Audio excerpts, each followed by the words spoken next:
जैसा कि सब लोग आप लोग देख रहे हैं कि आँखों में होने वाला फंगस इन्फेक्शन जिसे हम म्यूकोरमाइकोसिस कहते हैं, कुछ आजकल ज़्यादा ही लोगों में देखने को मिल रहा है।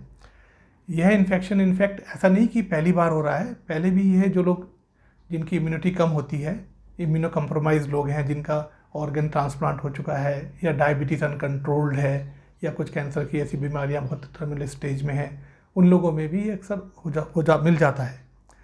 तो ये बिल्कुल नया नहीं है, पर चूँकि आजकल ज़्यादा होने की वजह क्या है कि कोविड में जो इम्यूनिटी बहुत कम हो जाती है शरीर की, और अनकंट्रोल्ड डायबिटीज़ वगैरह कुछ और भी कारण हैं जो हम डिस्कस करेंगे, उसकी वजह से हो रहा है। तो ये फंगस एक्चुअली आ कहाँ से रहा है ये हम जानें तो फंगस ये जैसे वातावरण में बैक्टीरिया और वायरसेस होते हैं, ऐसे ही फंगस भी होता है। जैसे मिट्टी में है, पानी में मिल जाएगा, पेड़ों के ऊपर मिल जाएगा, बिल्डिंग मटेरियल है, सब जगह। आपने घरों में देखा होगा जैसे नमी आ जाती है ज़्यादा घर में, या बरसात के दिनों में भी देखा होगा खाने पीने की चीज़ों पर फंगस भी लग जाती है। तो बहुत तरह तरह की फंगस होती है। तो ये वाली फंगस नॉर्मल ऐसे कुछ नुकसान नहीं करती है नॉर्मल तरीके से, क्योंकि सामान्य अवस्था में फंगस हमारे सांस के द्वारा या मुंह के द्वारा भी मुंह में शरीर में जा सकती है, पर किसी को इन्फेक्शन नहीं होता है। तो ये होता क्या है कि अभी आजकल जब इम्यूनिटी कमज़ोर हो रही है तो ये इन्फेक्शन फैल कैसे रहा है कि ये नाक के द्वारा फैल रहा है। तो नाक के द्वारा जाता है, नाक के साइनसिस में फैलता है, उसके बाद ये आँख में फैल जाता है, फिर ब्रेन में भी पहुँच जाता है, लंग्स में पहुँच जाता है, और हमारे इंटेस्टाइन वगैरह में भी फैल जाता है। तो ये जो हम पहले जानेंगे कि भाई ये क्या क्या लक्षण किसी को मिल सकते हैं, तो हम समझे कि भाई ये कहीं हमें फंगस का इन्फेक्शन तो नहीं हो रहा है, तो क्या क्या लक्षण हमें मिल सकते हैं। तो चूँकि जैसे मैंने बताया कि ये पहले नाक में होता है, तो हो सकता है कि शुरुआत हमारी यहाँ से ही हो कि कोविड होके हटा है, 10-15-20 दिन हुए हैं कोविड से ठीक हुए अभी हमको, और उसके पश्चात हमको अचानक से तेज़ बुखार आ गया, या जो है नाक बंद सी हो गई है, या नाक बहनी शुरू हो गई है और नाक से ब्लड आ रहा है, या कुछ ब्राउन ब्लैक कलर का सा मटेरियल साथ में डिस्चार्ज में आ रहा है, या कुछ गंध सी ख़त्म हो गई है, गंध सूंघने की शक्ति बंद सी हो गई है नाक की हमारी, ऐसा महसूस हो रहा है।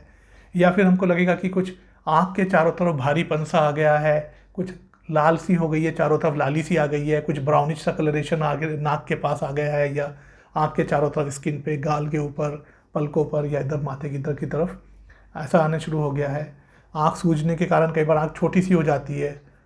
तो नॉर्मली स्टार्टिंग फेज़ होएगी तो एक ही तरफ ज़्यादातर होता है, तो एक ही तरफ आपको महसूस होगा, तो थोड़ा सा शक हो सकता है कि भाई एक ही तरफ हो रहा है, दोनों तरफ नहीं हो रहा है। कुछ लोगों को अचानक से दो दिखने लगते हैं, या कुछ लोगों की अचानक रोशनी ख़त्म हो जाती है आँख की, एक आँख की, तो ये भी इसका एक लक्षण हो सकते हैं।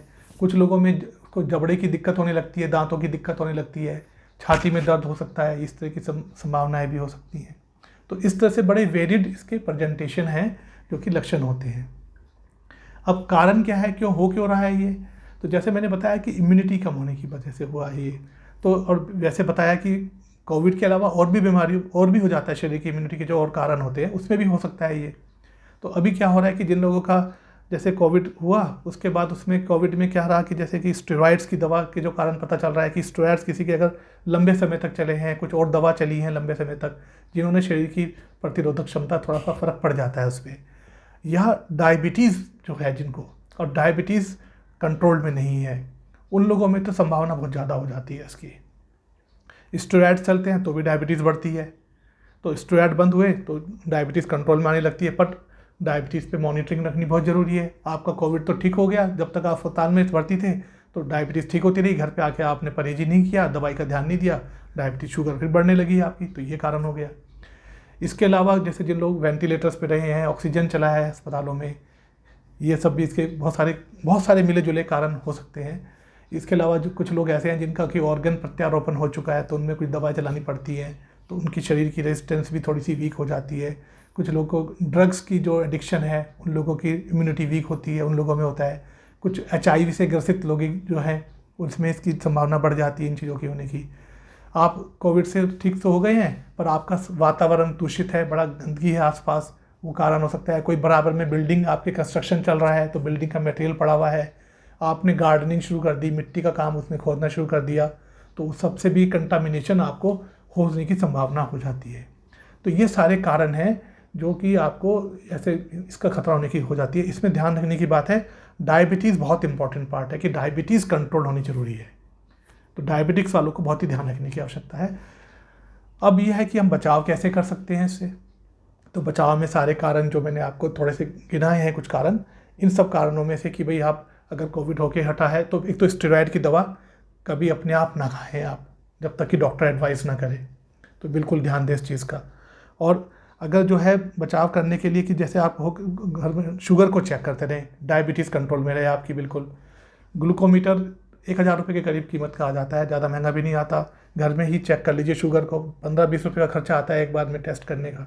तो शुगर का कंट्रोल बहुत ज़रूरी है रखना, तो इसका ध्यान रखें।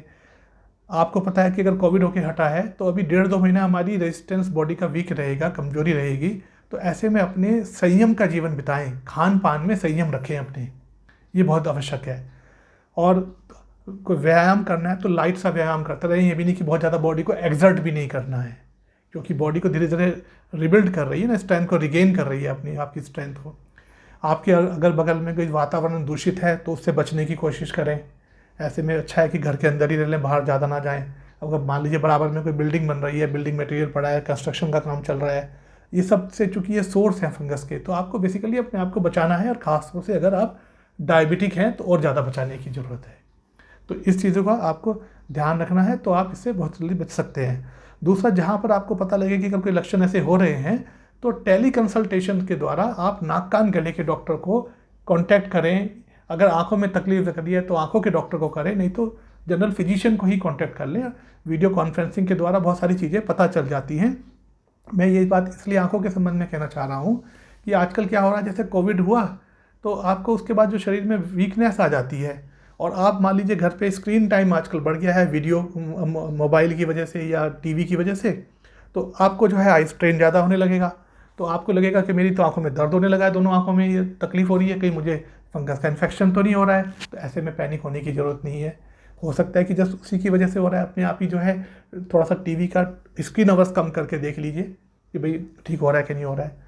बट कहने का मतलब ये है कि अगर एक आंख में दिक्कत हो रही है या नाक में दिक्कत हो रही है या बुखार आ रहा है या आपको छाती में दर्द हो रहा है, इस तरह की चीज़ें हो रही हैं, तो फ़ौरन टेली कंसल्टेशन वीडियो कॉन्फ्रेंसिंग जरूर कर लें आप। हमारे प्रदेश के मुख्यमंत्री जी ने तो ऑलरेडी ये जो है टेली कंसल्टेशन की सुविधा प्रदेश में मुहैया कराई दी है। एम्स ऋषिकेश में टेली मेडिसिन की सुविधा चल रही है ऑलरेडी। तो आप जो है वीडियो कॉन्फ्रेंसिंग के द्वारा ऐसे में कॉन्टैक्ट करके पता कर सकते हैं। और जहाँ भी थोड़ा सा शक होता है कि भाई आँखों में भी इन्फेक्शन आ रहा है या नाक में आ गया है, तो फ़ौरन अस्पताल में चला जाना चाहिए। इसमें क्या किया जाता है कि नाक कान गले के डॉक्टर मेनली, एक्चुअली सभी हॉस्पिटल्स में आजकल एक टीम बना दी गई है जिसमें नाक कान गले के डॉक्टर मेनली इसको मैनेज करते हैं, टीम लीडर रहते हैं, और साथ में आंखों के डॉक्टर, फिजिशियन, न्यूरो फिजिशियन और दांतों के डॉक्टर साथ में मिलजुल के एक डॉक्टर्स की टीम बन जाती है। तो उसमें क्या करते हैं, नाक कान गले के डॉक्टर एंडोस्कोपी के द्वारा आपकी नाक का थोड़ा सा सैंपल लेकर के वो फंगस की कल्चर उसको स्टेन करके हम देखा जाता है कि भाई ये फंगस है। और दूसरा साथ में सीटी स्कैन या एमआरआई आपके नाक का, साइनसिस का, आंखों का, ऑर्बिट का, ब्रेन का, सब ये कर लिया जाता है कि ये इन्फेक्शन कंफर्म करने के लिए कि यही म्यूकोरमाइकोसिस इन्फेक्शन है, कितना फैल चुका है, क्या है। तो जैसे ही पता चलता है फिर इसके साथ में इसकी दवा है, जैसे एम्फोटेरिसिन बी है और दूसरी दवाएँ चला दी जाती हैं। और साथ में जो है ये जो फंगस फैल जाता है नाक के साइनसिस में या आँख तक, उसको फिर निकालना पड़ता है ऑपरेशन के द्वारा। और इसमें क्या है कि हो सकता है कि अगर आँख तक फैल जाए किसी की तो आँख भी निकालनी पड़ सकती है।